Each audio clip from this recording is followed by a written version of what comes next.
From the modern technology of Studio 6 to the tradition of Mexican folklore dancing, we continue our theme of engaging children in the creative process. Deborah Bolaños learned the traditional art form from her mother and now passes that knowledge on to a new generation, including her own daughter.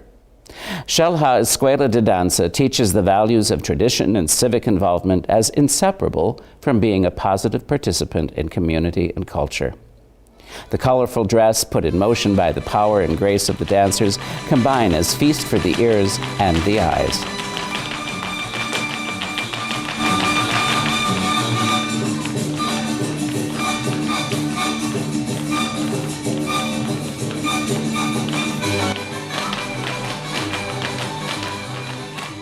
We take them as young as 6 years.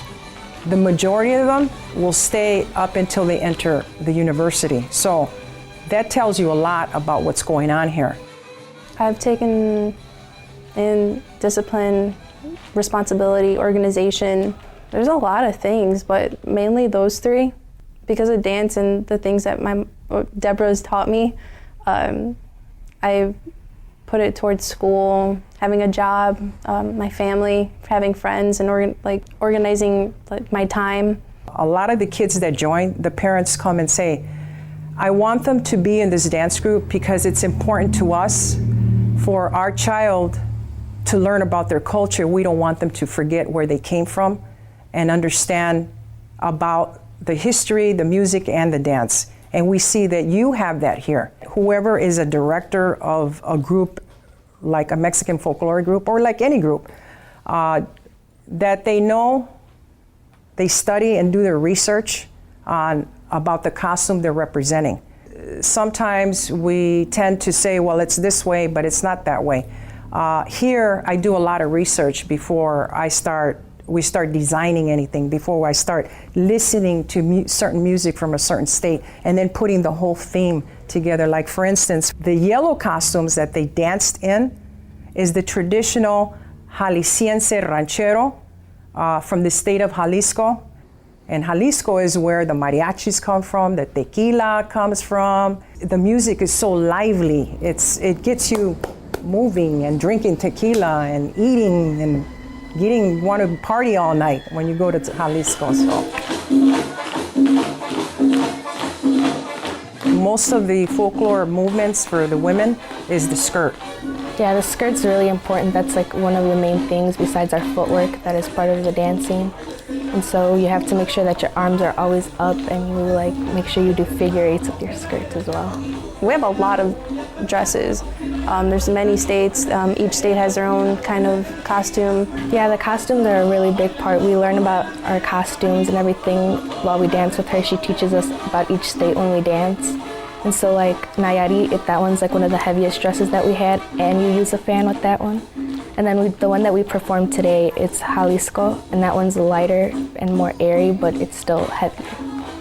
You'll see if you see how wide the dresses are, and then all the ribbon that is put in there and the lace, that's the traditional ranchero style.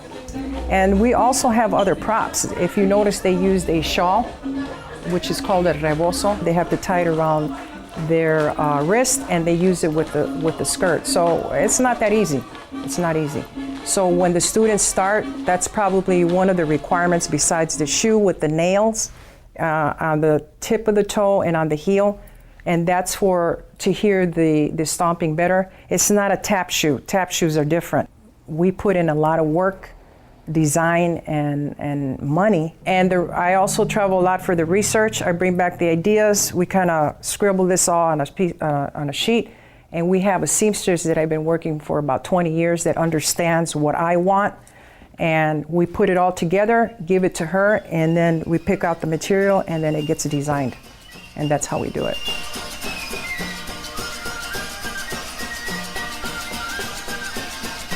We're more of a family than like friends, because we learn everything about each other, and we're more we see each other a lot. So it's easier to become more of a family than a friend. It's really important to me, especially knowing that I've been doing this and it's a passion of mine, and that I have such great friends and a teacher here to help me through everything that I do. I think when we dance for people, it's something that we like to do. We like to make people happy. We like to see people being like, hey, oh my God, like that's awesome, and see them smile or stand up and like clapping for us. It makes us happy. It makes us feel like we're doing what we're like doing right. And everything that we do at practice, we're doing it right, and we put it towards dancing for people. Too many times you see a lot of the youth taking the wrong path. And that's been my mission, to educate these kids, whether boys or girls. Nowadays, a lot of kids don't have anybody to mentor them, to show them that. And that's what we do here. We've been doing it for years. The doors are open. We just want to get kids in here and, hey, I want people to know about my culture because I'm proud of it. And here we're open all year round, except for Christmas time and Thanksgiving. We take a break, but we're here all year round. This is not a seasonal thing. It's something people should know about, really. It's, people talk about Mexico like it's not nice, but there are actually like nice things there. There's really nice culture, and people should take the time out to learn about it and teach other people about it too. And that's kind of what we want to do. We want to teach other people about what Folklorico is about and how beautiful it is.